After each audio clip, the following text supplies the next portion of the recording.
na yung interview ko. Siguradong makakapasa ako doon kung tutulungan mo ko. Tulungan mo ko, ha? Ano kayang isusot ko bukas? Eh bakit naman kita tutulungan? Sorry na po. Tingnan mo, naiiyak na ako.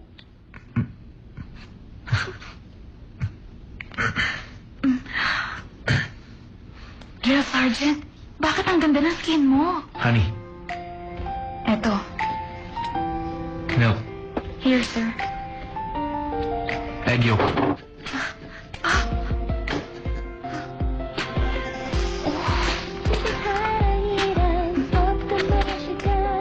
Ang sarap naman. Ano ba? Magtira ka naman para sa mukha mo. Gutom ako. Dahil sa'yo, hindi ako nakakain ng karne kanina. Kung gusto mo, kainin mo na lang to. Ayaw. Para lang sa mukha ko yan. Lagyan mo na ng ground kelp.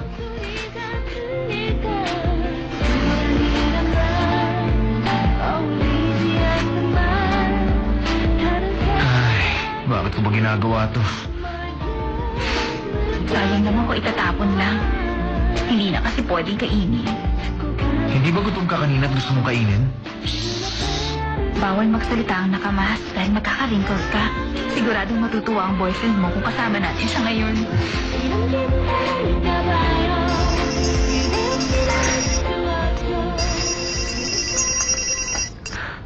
Hello? Miss Carmi? Babae ang tumawag. Ba't ginagawa mo sa akin to? Sunday ngayon, bakit hindi ka uwi para dalawin ako? I'm sorry. Masyado akong busy sa work. Babae sa talaga? Sino yun? May kasama ka ba? Wala yun. Aso lang yun ng neighbor ko. Aso? Anong klaseng asing parang tao nagsasalita?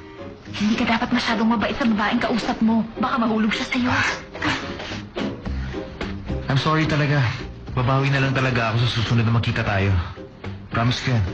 Hindi ka dapat nagpa-promise dahil sigurado nga asa siya. Sabi ng aso ng neighbor mo, anak, napakaingay. Sabihin ko, dapat kayo nalipat ng I have to go for now. Tatawagan na lang ulit kita. Bye.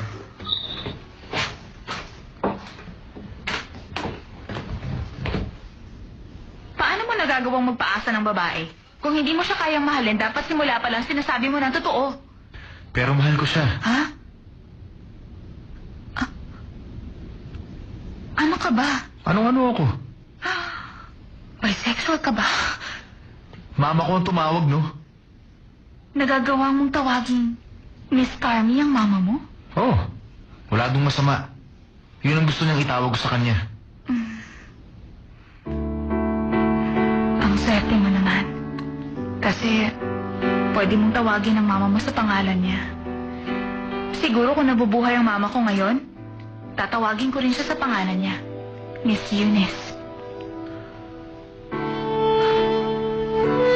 Kailan ba namatay ang mama mo? 5 daw ako noon. Pero ang weird ng memory ko. Bakit naman? Kung talagang 5 ako noon, dapat may naaalala ako kay mama. Pero wala akong memory sa kanya. Kahit nga ang mukha niya, sa mga pictures ko lang nakita. Mahina lang siguro ang ulo mo. Siguro nga. Joke lang yun, Julian. Tama ka. Talagang mahina ang ulo ko. Kaya siguro, wala akong ginawang tama sa buhay ko. Masyadong mabigat para maranasan ng isang 5-year-old na bata ang mawalan ng ina. Sa sobrang sakit na naramdaman niya, kinalimutan niya. Isang paraan para protektahan ang sarili niya. Posibleng ganun din ang ginawa mo.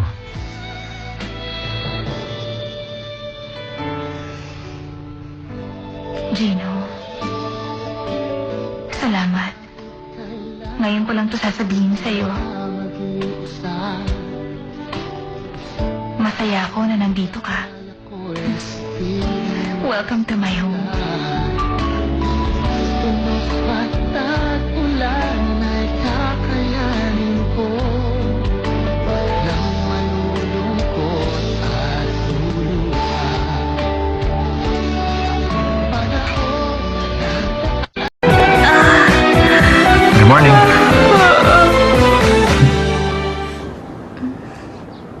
Napano mukha mo?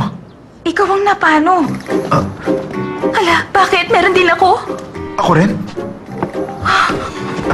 Oh! Oh! Oh, sabi mo pang paganda yun ang mukha. Hindi kaya bulok yung itlog? Ay, patay. Ang interview ko. Nandito ka na, Gino? Ano nangyari sa'yo? Bakit ang aga mo yata pumasok? Maaga ako. Kasi may sasabihin ako sa'yo. Na importante. Ano bang ginagawa mo? Wow naman! Pati si Walden ang aga pumasok ngayon ah. Talagang ibinubuhos ng firm natin ang lahat para makuha ang Dam Art Museum project, ha? Napano ka naman dyan? Inaalis kong sakit ng ulo ko. Hindi makakatulong sa'yo yung face towel. Uminom ka na ng gamot. Teka, kumusta na nga pala ang Sango J? Trabaho ko yun. Huwag mo akong pakialaman. Oh? Sa edad mong yan, ngayon ka lang magka-chicken pox. Kahit sobrang kati, huwag mong aamutin yan, ha? Hindi to chicken pox. Bakit mo naitanong? Gino, alam ko yata na may binabalak kayo. Kung ayaw nyo akong isama sa mga plano ninyo, hindi na ako alis sa tabi ni Amy. Mukhang nananaginip pa to si Walden, eh. Kaya kung ano-ano pinagsasabi. Alam ko ang nangyayari, Gino. Alam ko na nakatira ka ngayon sa Sango J. Pero, hindi ba mag-isa lang dun yung anak ng babae ni Professor Park? Bukod dun, dalaga pa siya. Bakit ka nandun? Paano na si Amy ngayon? Mali ang ginagawa mo. Hindi, Walden. Anong hindi? Gusto mo makuha ang project na ito. Pero kung iniisip mo na gamitin ang anak na dalaga ni Professor Park, napakasama mo, Gino. Dahil manloloko ka ng tao para lang manalo. Hindi mo ba kilala si Gino Walden? Para pagbintangan mo siya? Pero di ba sa Sango J siya nakatira ngayon? Doon tayo sa labas mag-usap. Tara na!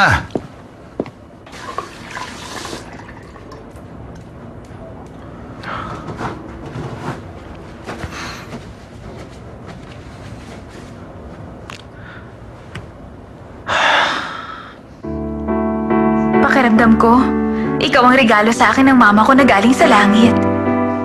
Masaya ako na nandito ka. Welcome to my home, Sergeant Gino.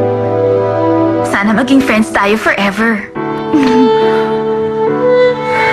Alam ko na iiwan ni Chairman Choi ang Dam Art Museum project sa anak niyang si Director Choi. Pero I never thought na hayaan niyang mag-isang mag-decide si Vincent kung sino ang kukunin nilang firm. Ginawa niya yon para pagandahin ang reputation ng anak niya sa public eyes. Pero ang tunay na deciding power ng MS ay kay Chairman Choi pa rin. Pero, nag-promise ba siyang pagdating ng presentation, tayo ang pipiliin niya? Hindi. Sa tingin mo ba ganun siya kadaling i-convince to vote for us? Kung ganun, paanong... We are going to change the rules of the game. Kailangan mong pigilan ang mga unwanted players na mag-participate sa bidding sa Dam Art Museum project. Ano ang plano niyo para mangyari yun? Relax. Malalaman mo pagdating ng panahon. Thank you very much.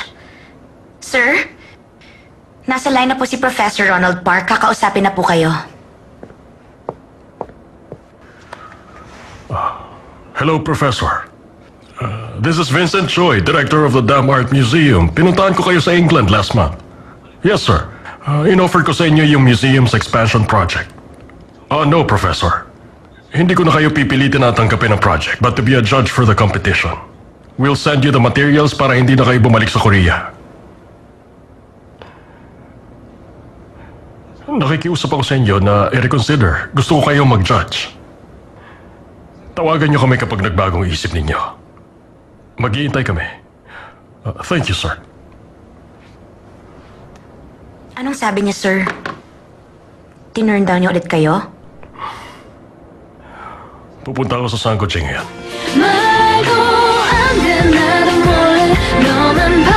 Ito, sayang naman kung basta na lang itatapon. Wow! Ang husay mo mag-remodel ng gamit. Mapapakinabangan mo ulit yan, Mars.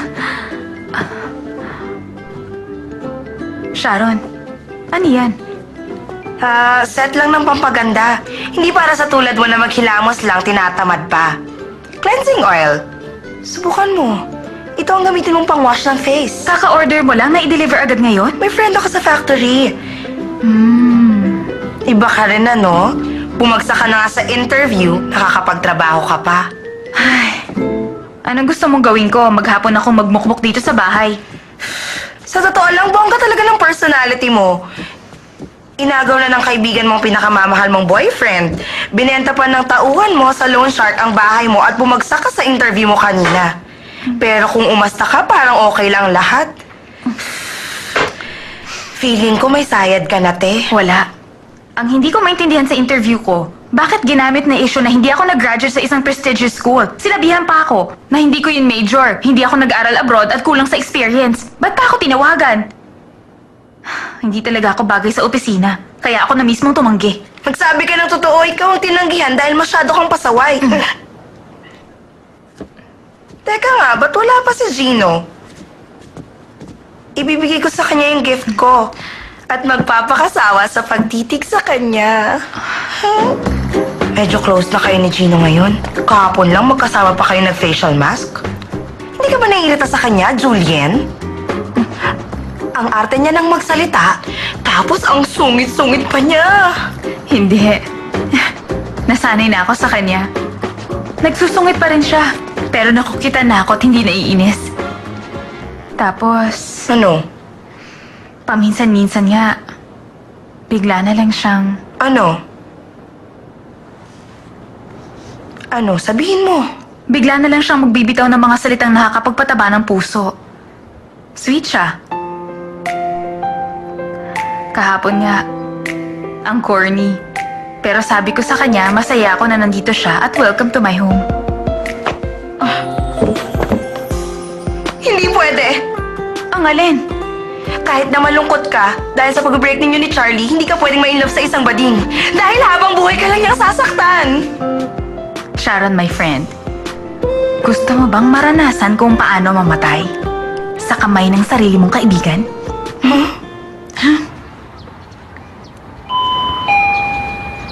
Sino yan?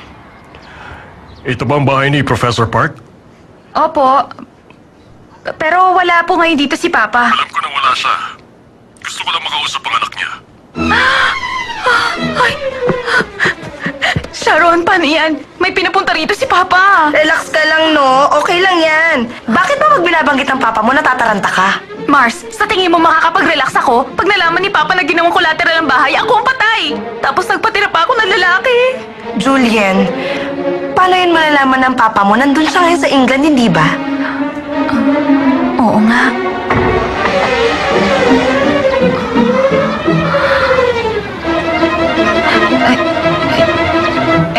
Excuse me, sir.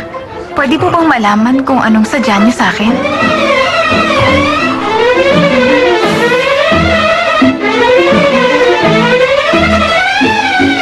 Gusto mo talagang makatikim? Ay, sinasabi ko na sa'yo! Bading ang lalaking kasama ko!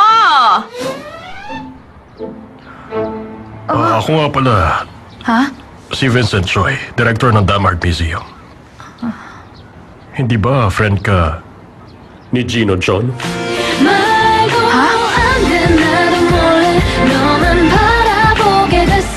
Ngayon, Sira na po ang upuang yan, inayos lang niya at niremodel. Idodonate niya sa isang tindahan ng rice cake. mga maliliit na bata makakaupo doon. Paano niyo po nalaman, sir? Yan ang naisip ko kanina.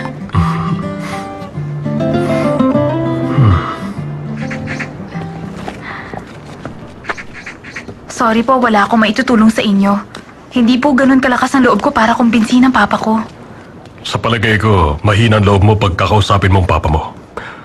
Pero matapang ka nung una kitang makita. Sir? Nakita niyo na ako? Teka, nabanggit niyo kanina na ako yung friend ni Gino. Magkakilala din po kayo? Magkikita pa tayo sa ibang araw. Magkakwentuhan pa tayo. O paano? Kailangan ko na magpaalam. Goodbye, sir. Goodbye, sir.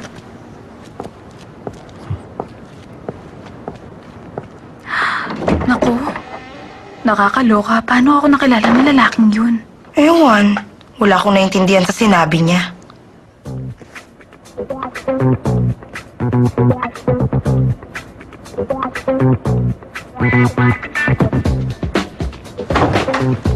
Uwi na.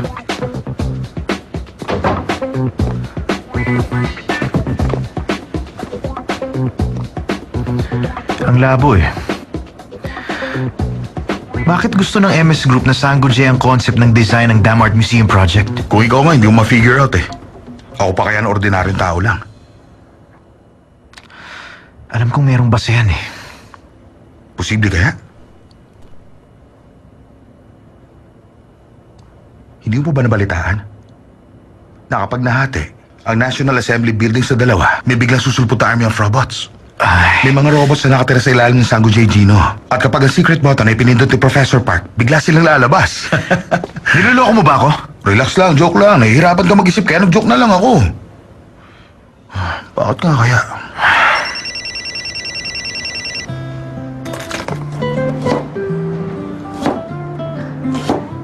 Gino, okay na bang mukha mo? Oo. Mabuti naman. Nabawasan na rin ang pantal sa mukha ko. Ang sabi ni Sharon dahil daw yung sa salt content ng kelp na ginamit natin. Kamusta ang interview? Ayun, luhaan ako. Nakakapagbiro ka pa? Sorry, Gino. Kasi nasayang lang ang pagtulong mo sa akin. Wala yon at hindi mo kailangang mag-sorry. Maaga ka bang uuwi mamaya? Bakit mo naman naitanong? Dinalhan kasi ako kanina ni Sharon ng mga pang side dish. Sabay na tayong maghapunan. Try ko. Uwi ka na, sabay na tayo maghapunan. Nakakatawa, para kayong mga bagong kasal. Tigilan mo nga ako. Gino, sige na, umuwi ka na. Magmadali ka para sabay kayo kumain.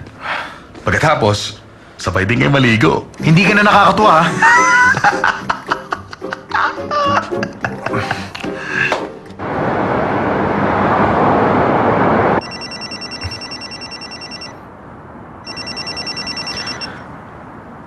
Hello, Lizzie? Sit down.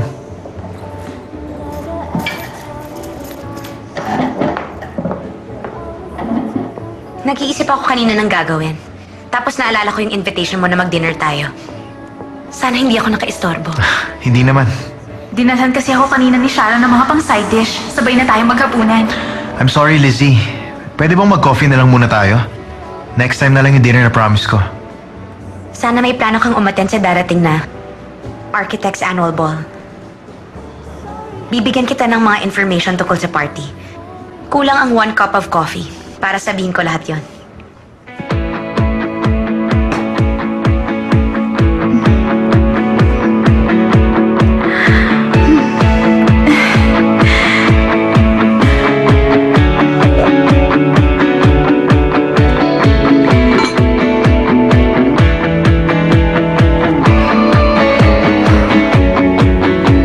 Namatay ang mga parents ko when I was in high school.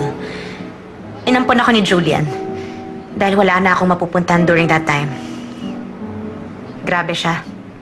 Ang feeling yata ni Julian nung mga panahong yon, walang ibang taong pwedeng mag-alaga sa akin. Lagi siyang nakasunod sa school at sa bahay tinatanong niya ako kung kailangan ko ng pagkain o gamit. Ang sad. I felt miserable. Pinaramdam niya sa akin na nakakaawa ko. Gusto ko siyang sabihan na huwag siyang magpanggap na mabait. Hindi siya nagpapanggap, Lizzie. Mabuti siyang tao. Ang mga gamit ko nun, halos lahat nang galing sa kanya. Naisip ko tuloy kunin kung anong meron siya. Gusto kong makita kung hanggang saan ang kabutihang ipinapakita niya sa akin nun. Kapag inagaw ko sa kanyang isang bagay na hindi niya gustong makihati ako. Na nag-backfire sa'yo. Gumawa ka ng malaking pagkakamali sa buhay mo. Tinraidor mo ang kaibigang nag-alaga sa'yo. Pero pagkatapos ng mga nangyari, masaya ka ba? Hindi eh. Ako ang sumablay sa pagiging masamang tao ko. Ibig sabihin, kung hindi ako magaling sa paggawa ng masama, baka deep inside, I am still a good woman. Tama ba, Gino? So, can I have a drink? Gusto kong uminom ng alak ngayon.